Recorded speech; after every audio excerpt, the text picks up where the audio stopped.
Namasri Yatirajaya Vivekananda Suraye Sachit Sukha Swarupaya Swamini Tapaharini.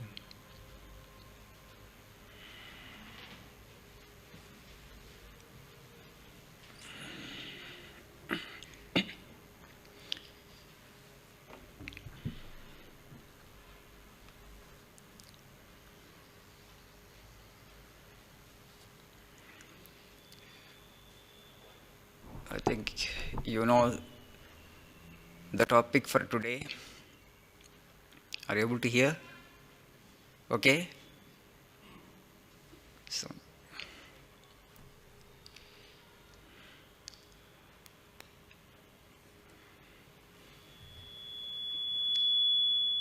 three invisible enemies.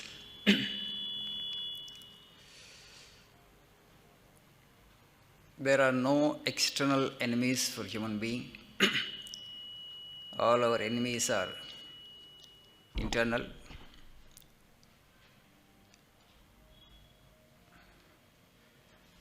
Prahlada says to his father, Hiranyakashipu, Srimad Bhagavatam, when Hiranyakashipu said that I want to kill Vishnu because he had killed my brother,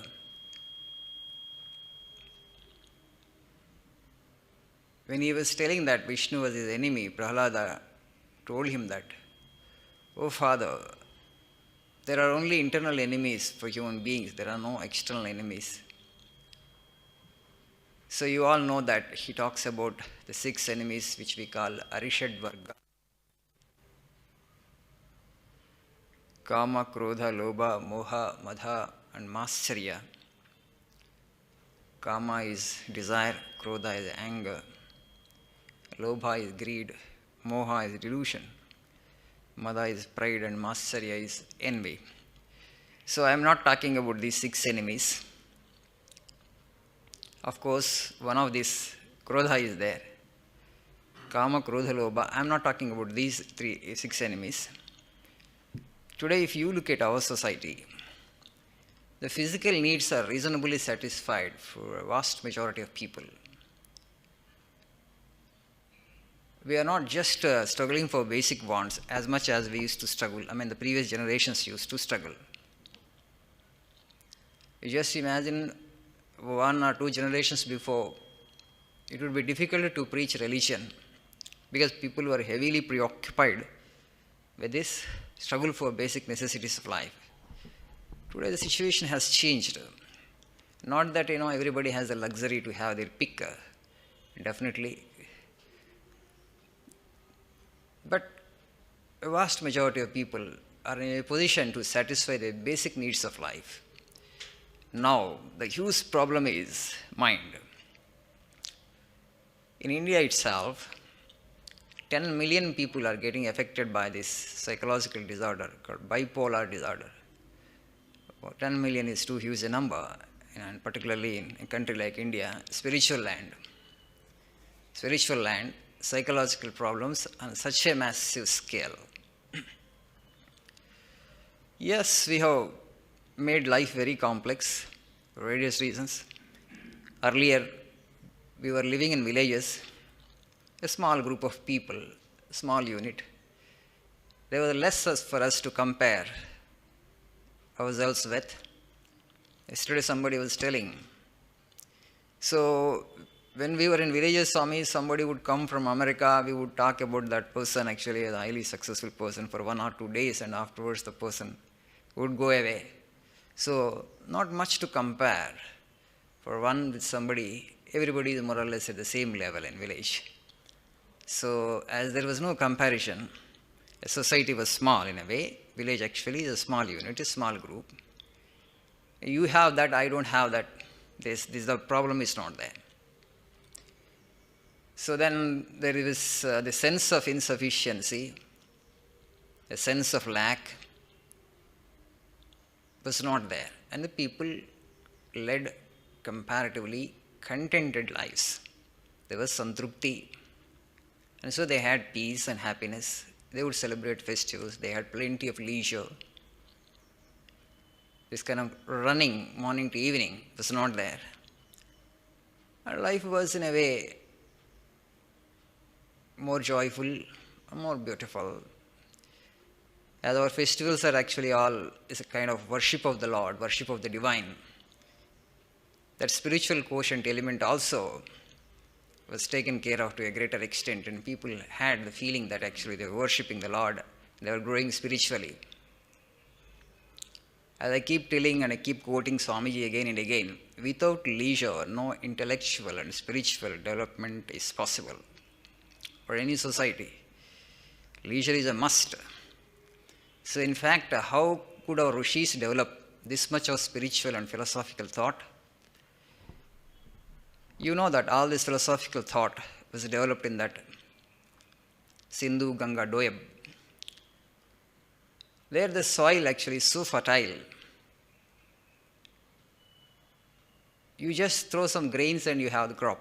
Even today it is the same thing. Because the rivers, they drain the Himalayas. The Himalayas, if you look at, they are not rocky mountains. They are actually mountains of soil. And not ordinary soil. Very rich soil, very rich alluvium it is basically. Full of minerals, rich minerals. And these rivers actually bring that fertile minerals and deposit in the soil. And because of that, that Gangetic plain is very fertile. So when you irrigate your field with Ganga water, or for other Yamuna or other rivers, which actually originate in the Himalayas, you don't have to put any fertilizer. You don't have to put any fertilizer. If you just look at the water is not that transparent. The finest sediment is there. The finest sediment actually. So it's very difficult to filter also. That fine sediment, that gets deposited on the soil, and every year without any fertilizer you can. For the last 10,000 years we have been tilling the same soil. Productivity levels also more or less remain the same. Because when you irrigate your field with these rivers, this water, there are plenty of nutrients are available for the plants. So we are able to reap bumper harvest, bumper crops for the last 10,000 years, I'm saying. That's why that soil actually is so rich, so fertile, is able to support such huge population. Uttar Pradesh itself, the small state, 25 crore population. The small geographical area, 25 crore people are living. That's because of the soil. And so the rishis, they didn't have to struggle much, the people also. Plenty of food was available without much effort, so they had leisure. Then they thought on metaphysical things. What is God? From where this universe has come into existence? Who am I? What is a death? Where will I go after death? Philosophical questions, existential issues. Because survival is well taken care of. Basic things like food, clothing and shelter. You don't have to struggle much. Plenty of leisure. What to do with that? They became philosophers. They investigated into the reality of the nature. What is the connection between me and my creator? Why should I die? Why should I take this suffering if even it is little? Why should I suffer even this little? Old age is a limitation. Disease is a limitation. Death is a limitation.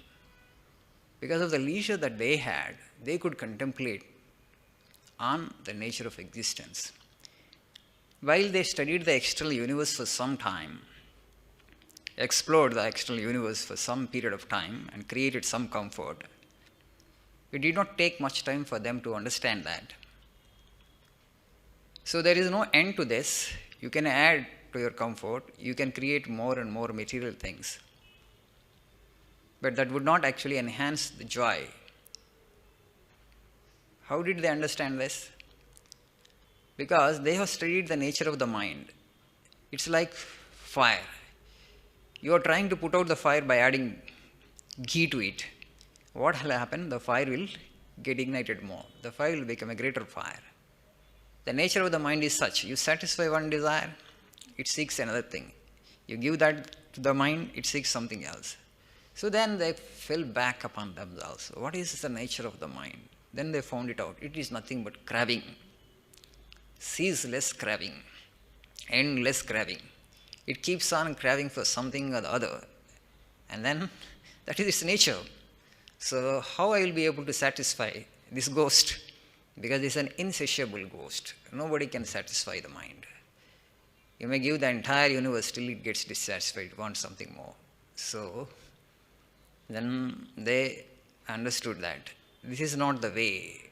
You should not feed the mind. You should not just go on giving what it asks for.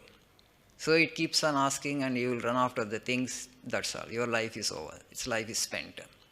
But you have not become fulfilled. So this is not the way to fulfillment. Creating material comfort and going for more and more of material things is not the way. I must know who I am. And they found it out that if you just look into yourself seriously, you will find that so much of thought is happening unconsciously. Desires also are happening unconsciously. It's not that consciously you desire.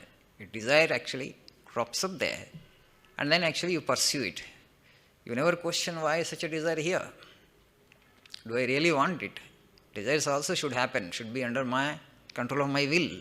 But that is not the case. It's the mind actually which creates a desire and then asks you to pursue it and asks you to give that to you. And also emotions, anger or jealousy, or hatred or envy, anything negative or positive. So is it under my control or it just happens like that? So they found it out actually. It is happening accidentally, unconsciously. So they wanted to bring the mind and thought and emotion under the conscious control. Then they turned their attention inward and they found it out that the main obstacle is this mind itself. So then to bring the mind under total control, they went on dropping one by one all the desires, all the cravings that were there in the mind.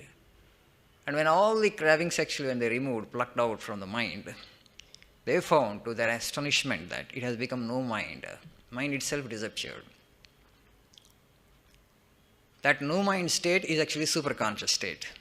And then they touched the real dimension of a personality, that is superconsciousness or soul or Atman. And having realized that, then they went on telling the people around, you have that infinite bliss in you. You are essentially immortal. The source of the universe is throbbing in you. Amrutasya putra. If you seek for happiness from the things outside, you will never be able to reach your goal. You will never be able to attain to that total fulfillment. So turn your attention inward and drop the mind. Drop the craving and drop the mind. Now that is the challenge that they have given us. Some people have accepted here and there are there in the society to accept this challenge. And many of us, no, we have not figured it out the way they had figured it out. That is the problem. So, when the basic necessities of life are not satisfied, so that will be the preoccupation, that how to procure things for my physical sustenance. In case of an animal, you just see, basically when food is taken care of, that's all. Animal is at peace with itself. It neither troubles itself nor troubles any other animal. It just rests peacefully. But in case of human beings, when the basic necessities of life are not satisfied, we will be preoccupied with that. And when all the basic necessities are satisfied, basic wants are fulfilled, then the real struggle begins. The mental problems will come up. You just see daily wage laborers. Do they have any psychological problems? People who are less educated, people who are actually doing still physical labor, do they have mental problems? No, they are preoccupied with this daily, physical work. We are educated people. We have the problems, right? Psychological problems. Only with education, with culture, the psychological problems also have come up. And now this comparison, and so many other things. So for human being, we are not just created the way actually God created the animals. Animals, you can say they are just flesh and blood. Brain development is not there much. The brain is only endowed with the minimum requirements. Minimum requirements, how to procure food, reproduction and sleep, nothing else. Animal brains are not capable of thinking beyond that. But God actually, the human brain, human mind is not a simple thing. It's a very, very complex. There's a phenomenal actually evolutionary leap has happened from monkey to human being, or from chimpanzee to human being. Not an ordinary leap. Till actually the chimpanzee or monkey, it was small leaps. From chimpanzee to man, it's a giant leap in terms of the cerebral capacity. The very complex mind. So of course, a very simple definition is there. What is mind? Is desire. It's based on craving, ego sense. Once that is dropped, the mind is not there. It's as simple as that. But is that easy to overcome the mind, to go beyond the mind? Yes, it's a hard struggle. But we must struggle. We must strive for it. But that should be our ultimate goal. So if the three invisible enemies that actually we all suffer with to a lesser or a higher degree, in my opinion, today actually fear. Fear is the biggest problem in society. I have become a kind of counselor today. There's so many students, our own students are there, Vivekananda language students, some 6,000 students. If somebody has some problem or some other problem, every day. Swamiji, will you give some time for me? I want to talk to you personally.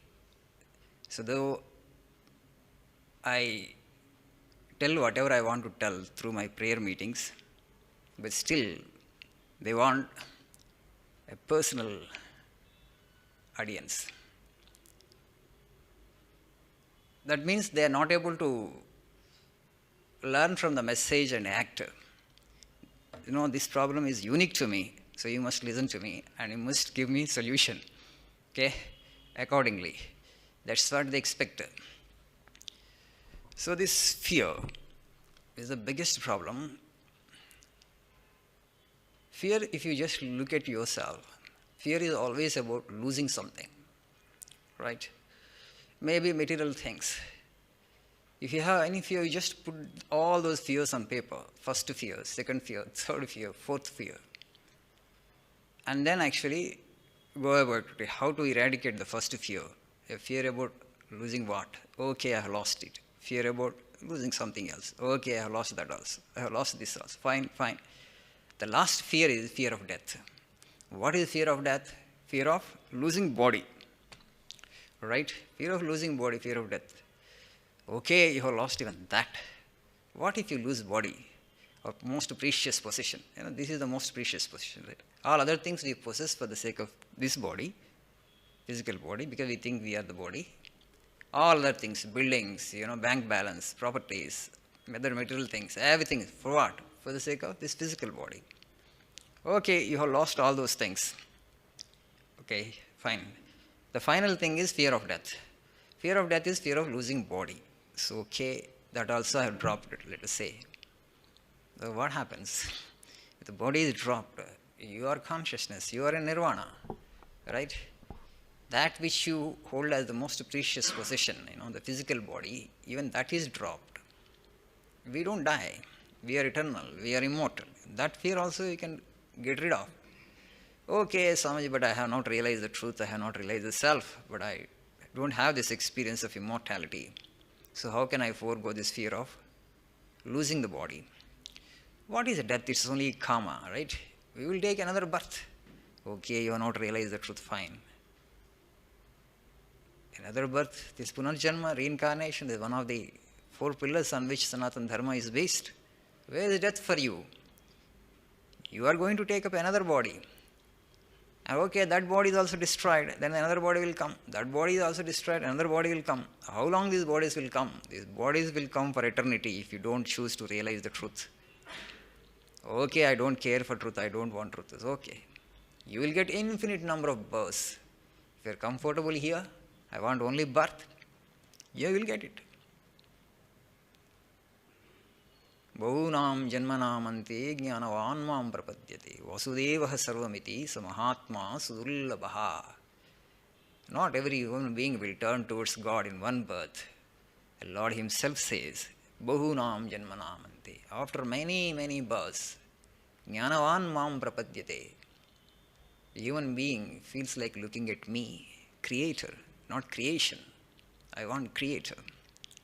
I don't want the signs of the made. I want the signs of the maker. Then you will become a sage, you will become a mystic, you will become a philosopher, you will become a yogi. This is the land of yoga.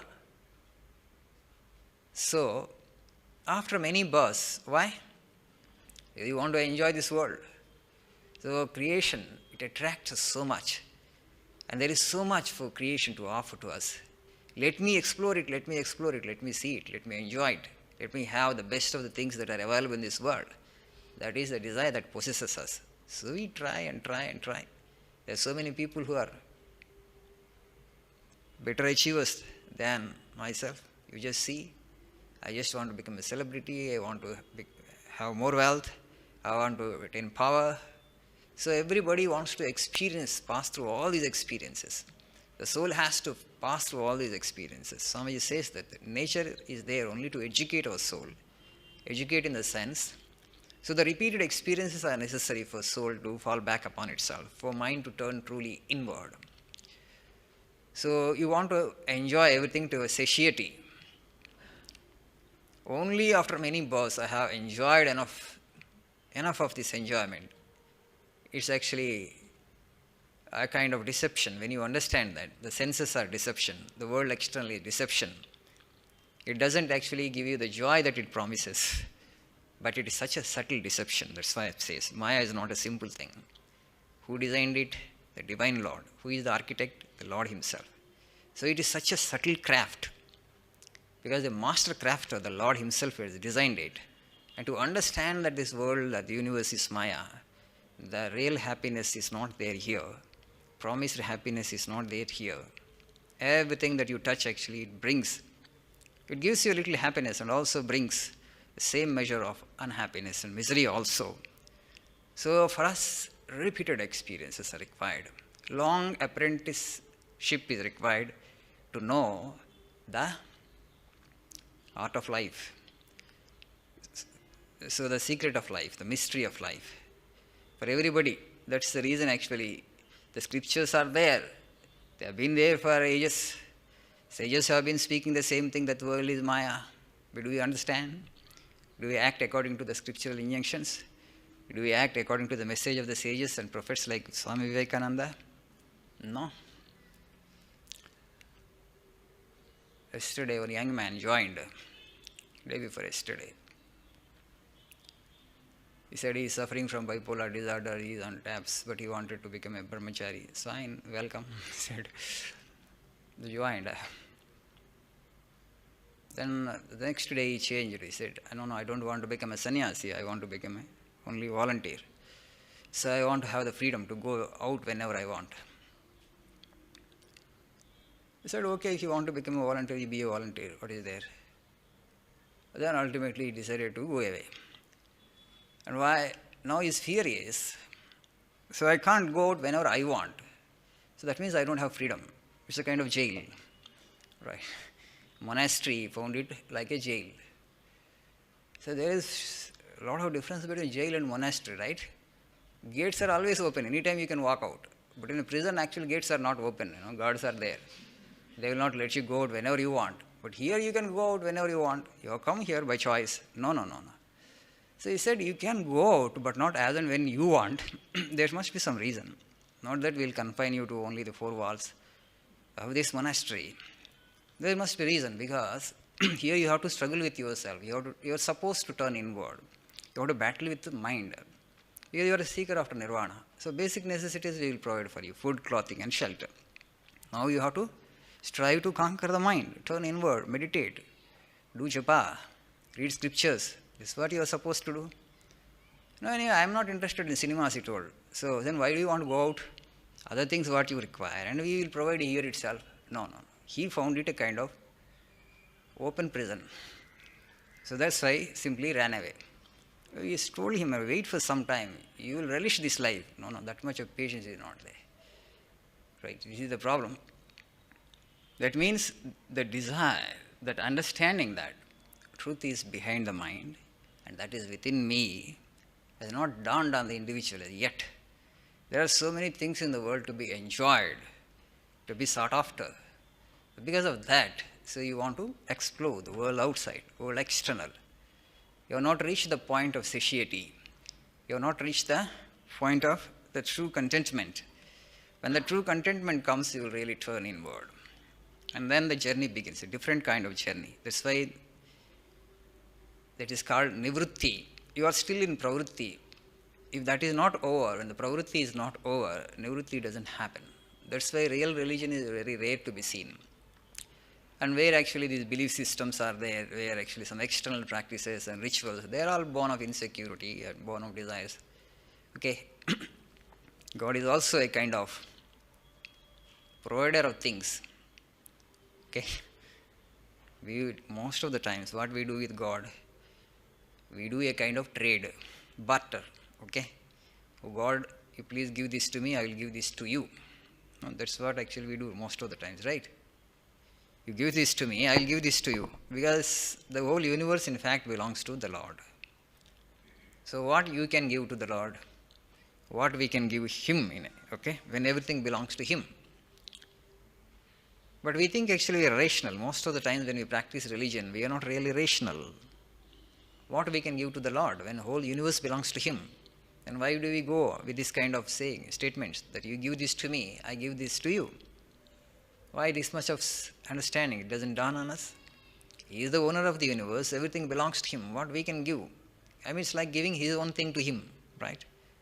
No, you just ask straight, oh Lord, I want this, that's all. No, I will give this to you. It's a kind of bribe, right? You want to bribe God? So, right? We are doing the same thing, right? But we think we are rational practitioners of religion. No, not at all. When it comes to practice of religion, most of the people are still in the kindergarten. It takes a lot of time for them actually to come to degree level or PG level. Many years, for many births, they will remain only in the kindergarten. So when you turn your attention inward, when you understand that the truth is within you, and when you take it seriously, the spiritual path, then you say that you have come to intermediate or degree stage. So this fear actually is the first invisible enemy of this modern generation, I feel. So many fears. Most of the times they're hypothetical. But just so you note down on a piece of paper, first fear, second fear, third fear, fourth fear. You just see how I can overcome this, how I can overcome the second. And as you overcome your fears, your mind also tends to become more unconditioned. It will become more productive. Okay? It will work in favor of you. You will become more efficient in your work because you have overcome the fear. And you will have joy from within. When you are at peace with yourself, when you are joyful from within, actually, you can radiate that joy and peace to others. When you have fear, you can't be good with others. We can't be good to others. Definitely. A man actually who has fear, he cannot really love others, can be considerate to others. You just see all the major wars or the major fights have happened because of some kind of fear of the individual, right? Fear of loss of something. I am the ruler of a state. I perceive some threat to my country. It's only perceived threat. Then I might go for a war. It's my subjective perception. It's not the perception of everybody. Because I am the ruler, I have a subjective perception, and I think my perception is right and absolute. And then I wage a war. I declare a war. Individual fear. But everybody believes like you the same way? You just go and you can try? No. Not everybody thinks the way I think. But my perception is so important because I am in power. So I'll go for a war. Individual fear. Most of the times it could be hypothetical. But I don't have actually the ability to turn inward. This is the problem. This way in our culture we talk about sva-adhyaya. Sva-adhyaya means self-study, introspection. Otherwise, if you don't turn inward and do minimum meditation, mind actually forms complexes, phobias, fears, delusions, one after another. And in the beginning it's a small delusion. It gets strengthened, it gets rooted so strongly, deeply. Subconscious mind, the fears, phobias, complexes. And then we act. They make the act. We will not act normally. So because there's so many ghosts are there inside. So that's why through introspection, through deep contemplation, when you do, all these phobias or complexes or fears, you'll be able to detect them in the bud stage, so you can nip them off. You can nip them off. But otherwise, when they get deep rooted, it will be difficult actually to uproot them. So that is the reason the minimum contemplative life is essential for every human being, because human mind is not like animal mind, as I've told. Animal minds, this kind of complexity is not there. But human mind is hugely complex. So it has to be studied. Sva-adhyaya means that, not reading scriptures as such. You have to study this book on a regular basis.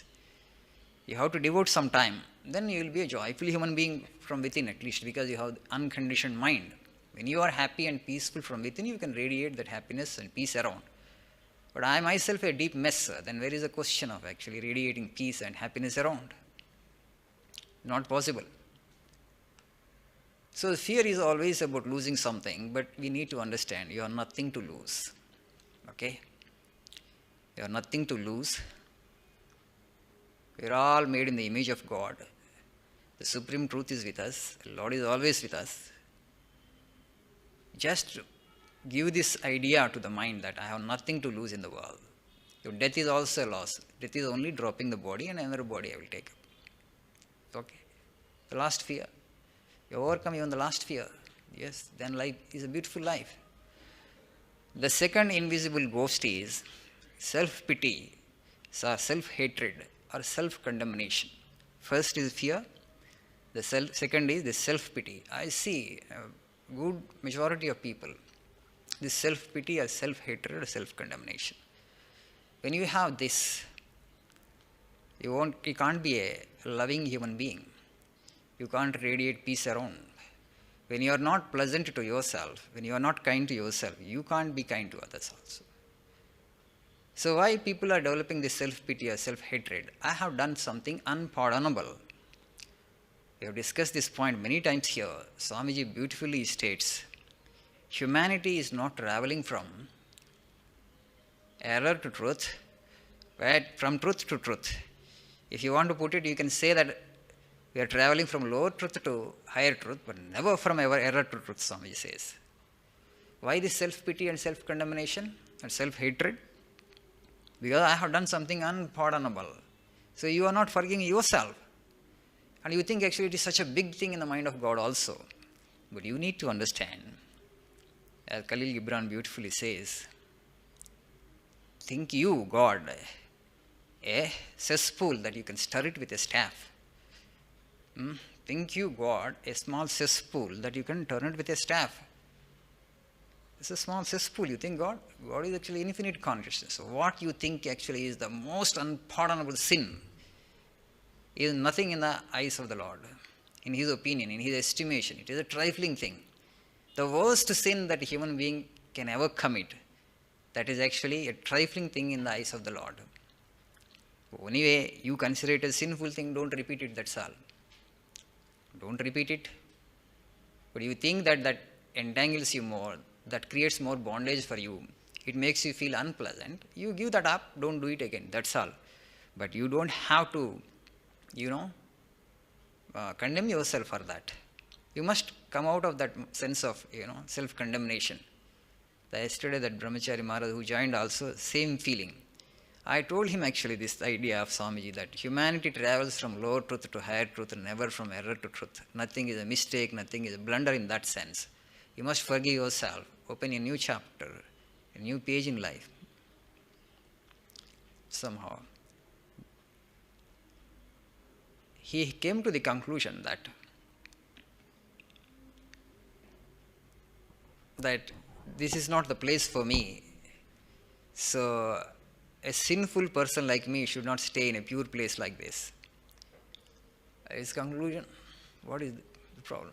When you try to tell him that actually we travel from lower truth to higher truth, everything is created by the Lord. So don't classify something as the most sinful, most diabolical, or most wicked act in that way. It's a lower truth.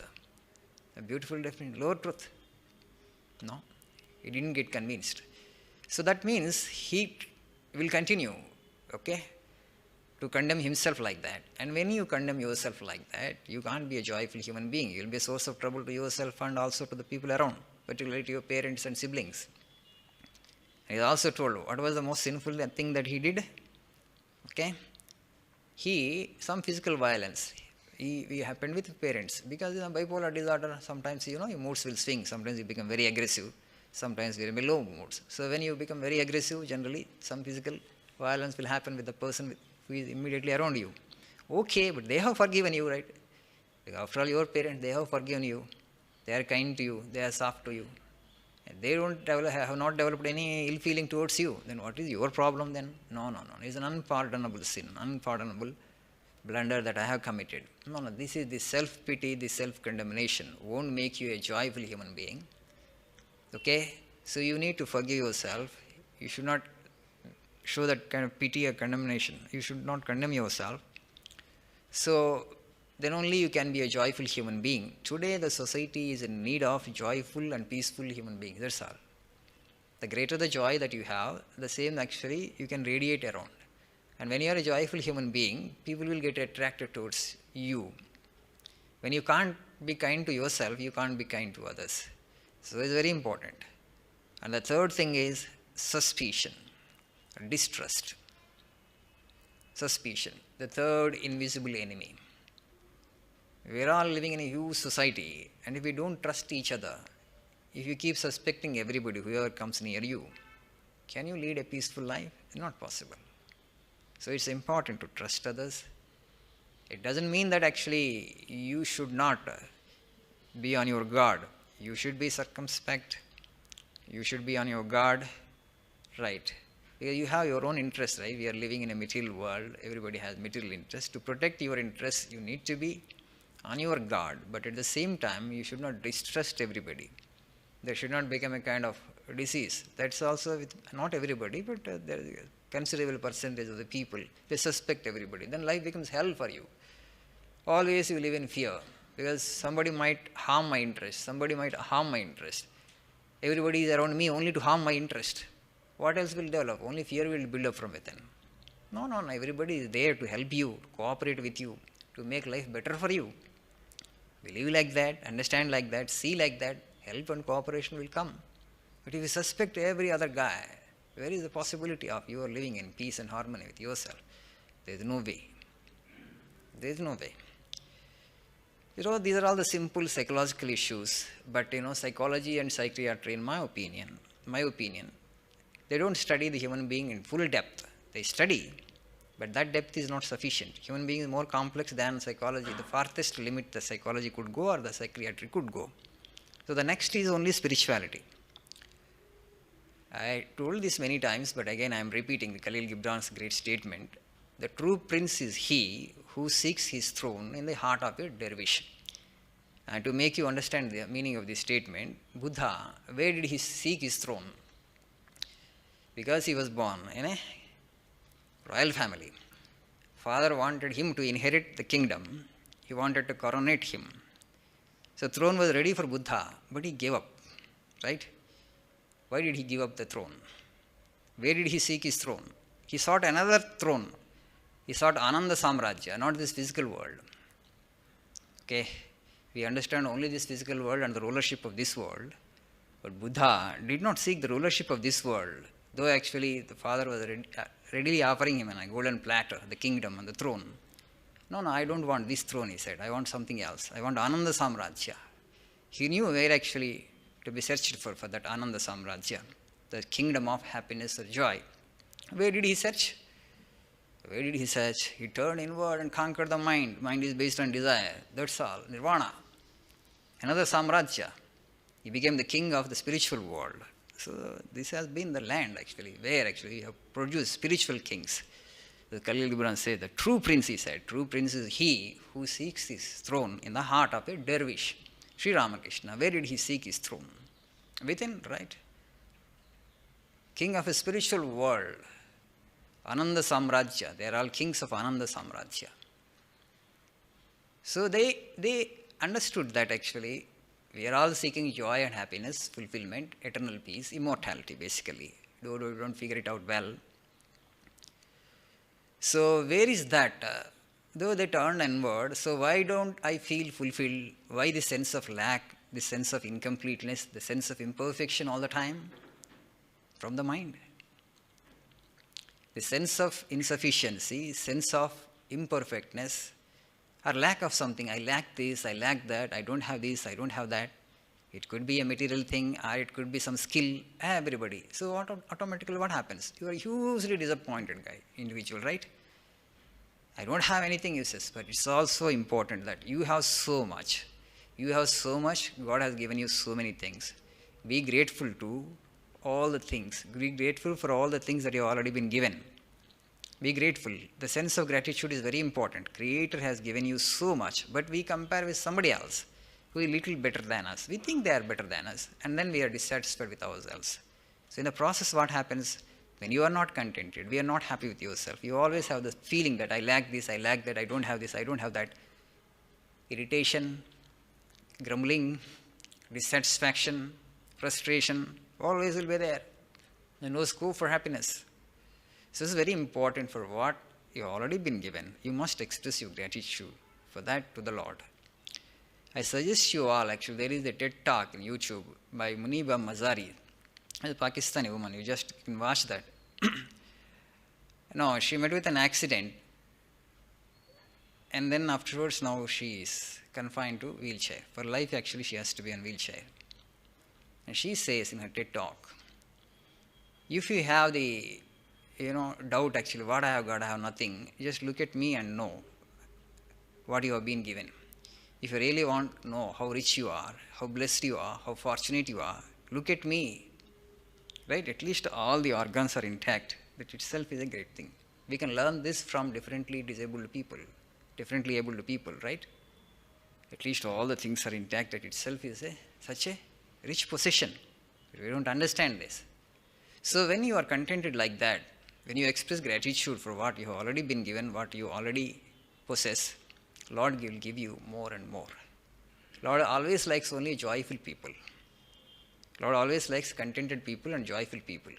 So they will get more, not the discontented individuals, those who grumble, those who are dissatisfied from within all the time. So it's very important that we remain joyful. It fetches you in so many ways. Okay? It will be rewarding to you in so many ways. So let us all become joyful human beings. Let us try to overcome these invisible enemies: fear, self-pity or self-hatred, and the third, suspicion. Overcome these three invisible enemies. They are invisible but not invincible. And we become free from within.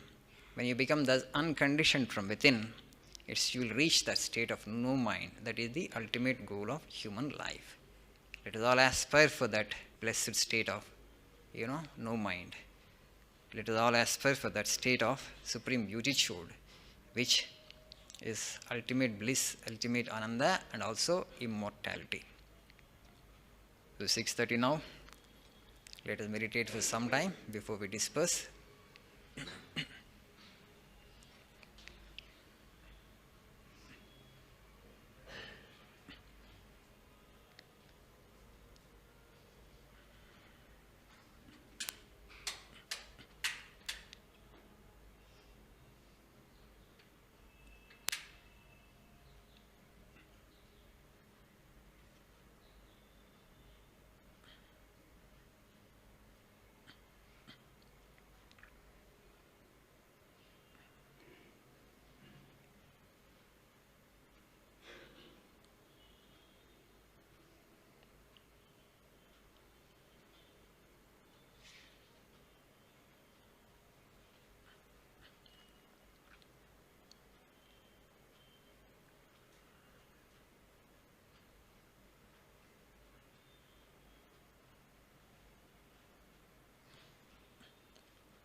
Om.